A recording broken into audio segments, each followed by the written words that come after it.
Los protagonistas de la edición número 20 de la Feria Internacional del Libro es un volumen que fue editado originalmente en el año 1500 en Toledo y que ahora adquiere nueva vida. El doctor Ricardo Elizondo nos platica al respecto. El asunto de los incunables hay que dividirlo en dos partes.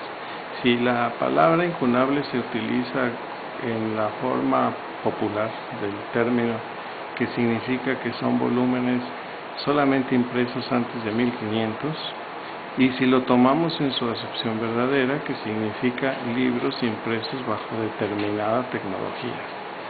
Cuando lo tomamos en la segunda acepción, que es la que debería de ser, vamos a encontrar incunables muy posteriores a la fecha de 1500, pero que siguieron siendo elaborados bajo las técnicas del incunable. ¿Qué significa incunable? Cunibulus en latín es la plana de madera, la tabla de madera, donde se labraba una por una las letras y formaban una hoja del libro en cuestión que no podía ser violada, era de esa forma y no de otra. Las ediciones podían ser tantas cuantas se acabara la tabla o el tallado de la tabla. Entonces, como esa tabla era la que daba origen al libro, por eso se les llama incunables, hechos con cunas. Por 1500, el mismo Gutenberg descubre o inventa los tipos móviles. Ahora se iban a armar los libros a través de letras sueltas, como se hizo hasta hace muy poco tiempo, hace 25 años antes de la entrada de las computadoras, y entonces de esa manera se desarmaba cada página y se volvía a armar para integrar un volumen. Entonces, este libro está en el parteaguas de la convención frívola de decir que el incunable es de 1500 antes y no 1500 después. Ahora fue editado, es un libro de versos, fue editado en Toledo en 1500.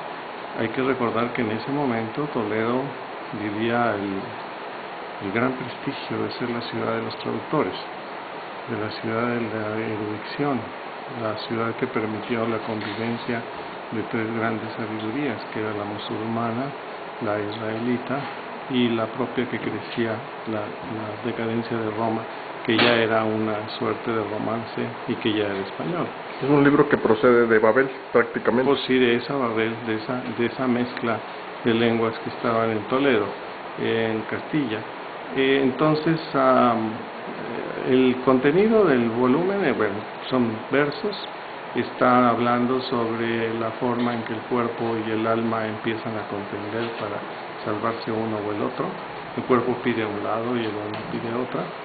Y es algo muy común en la época, libros de edificación, libros de ejercicio de la disciplina de control del cuerpo y de control del alma.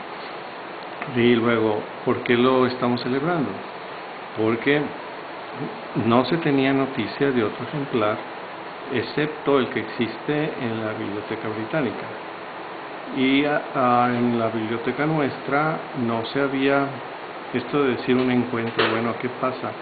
La biblioteca no tiene buen control. No, no es eso, sino que este estaba registrado en un volumen que no habíamos hojeado. Entonces debemos de hojear todos los volúmenes que tenemos, porque algunos bibliotecarios en la antigüedad solían reunir varios volúmenes diversos y distintos bajo un mismo forro. Este libro es lo que López Velarde llamaría una novedad del pasado. Sí, algo que llegó desde hace 500 años, que lo estamos encontrando ahora y que, no sé, los estudiosos de semántica, semiología encontrarán seguramente rastros de un español que empezaba a crecer, un español que empezaba a hacerse una lengua imperial.